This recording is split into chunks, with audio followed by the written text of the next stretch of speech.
I love my car. I mean, I love it. It might not be your favorite car, but I bought it with my own money and I feel proud for that.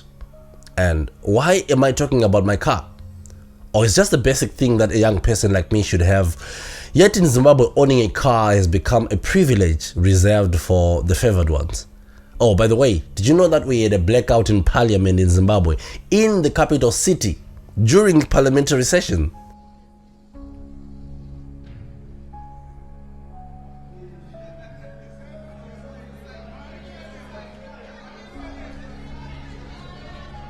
Now let's talk about it for a second. So this guy is called Wicknell Chivayo. He's a very shady business person. He runs a company called Intratech Zimbabwe Private Limited. He dabbles in energy and likely other illegal businesses too. So Wicknell is well connected. He's often seen with the president, corrupt politicians. Oh, did I just mention the president before the corrupt politicians? Oh, he hangs out with the president and other people like the president. And also he hangs out around opposition leaders. He is what you may call an opportunist. So back in 2018, there were rumors that he even invested in Nelson Chamisa's war chest, allegedly, before some of you jump into conclusions. And yes, he's obviously ZANU PF. Now, to get where he is, Wicknell has scammed Zimbabweans out of millions of dollars through shady tenders. Let me explain. So in 2016, he was handed a 172.8 million solar project to install 100 megawatts of solar panels in Gwanda, a small town. But what happened to the project? Poof, it fizzled out. But let's unpack how these things work so that you get the perspective. So Zimbabwe, like many countries, it has a tender bidding system, public-private partnerships, PPPs. These are services provided by private companies but paid using taxpayers' monies. For example, if a baker wants to run a bakery in a country with no electricity, the government collects taxes to fund more electricity. Or in a way, they are doing it to get more taxes from you. It's logical, right? But the problem lies with who gets the tenders or these deals. That's where it gets tricky. Wicknell, our guy, is often a frontman for corrupt politicians. He's everywhere.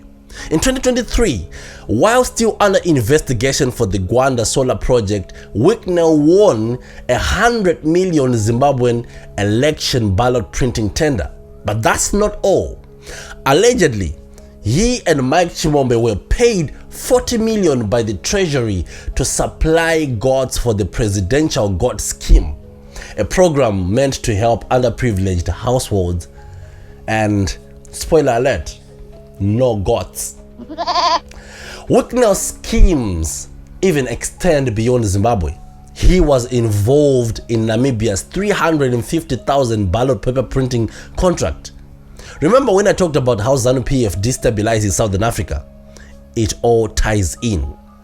Oh, did I mention that he was intending to be a middleman for Starlink internet kits? Let's get back to the Gwanda project, right? Wicknell bid 5 bidders to win the 172.8 million project.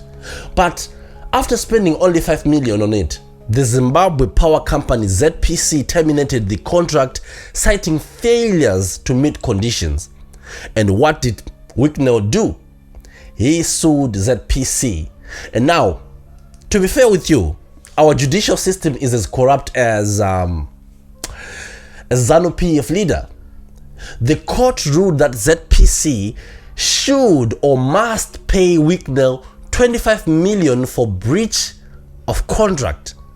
So who is really paying that? Let's just be honest.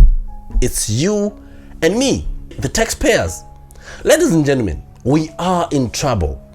We know what's happening behind the scenes, but we just don't have power to stop it or proof to show that these judges are literally in it. Now fast forward almost 10 years. After winning the 2023 election ballot tender, Wicknell started dishing out luxurious cars to ZANU PF loyalists. over 20 vehicles went to individuals, including some of your favorites, Jah Praiser, Peter Ndlovu, the gospel legends like the Charambas. But forget about all that. Here's my issue. Every person who accepts these cars said thank you, but they were just not thanking Wicknell. They were thanking ZANU PF. Wicknell himself admitted that he gets permission from ZANU PF before gifting these cars. We obviously get clearance from our parties, ZANU PF. This is what we want to intend to do to congratulate the warriors for the victory. We're very particular about protocol. Everything we do is in the name of ZANU PF. And anyone who accepts money from us must know it's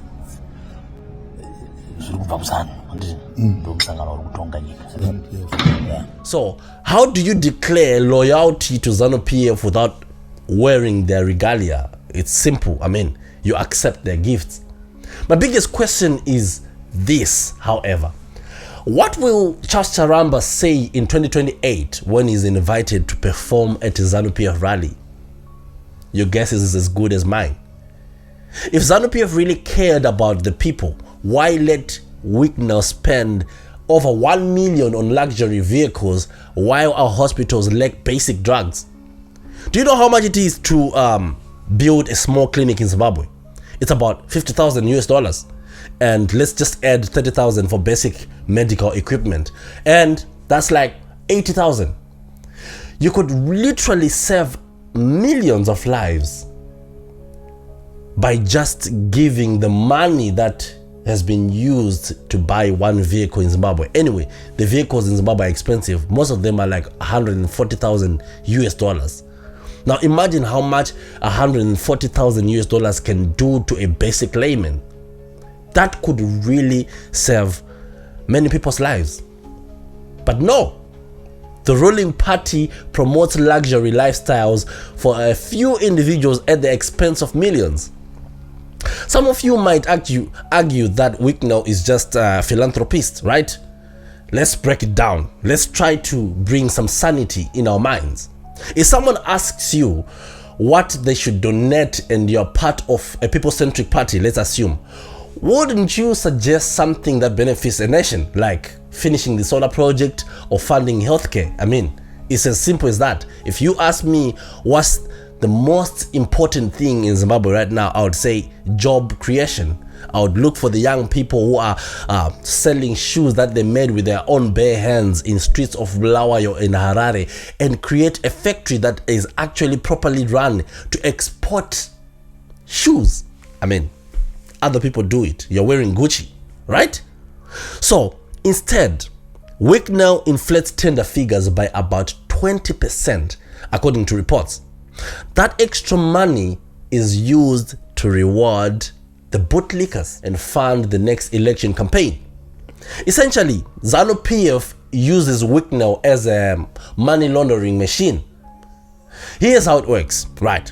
So a tender is awarded at an inflated cost, right? Then the excess funds are funded to the loyalists and the project. Obviously, the project dies a natural death, just like the solar project. We can say all we want, but when you align yourself with criminals, you sadly become one. Our moral compass is so broken that we see socialites praising these same criminals. Just scroll through their social media platforms or pages. You see them seeking recognition from these corrupt figures. It's sad. It's really, really sad.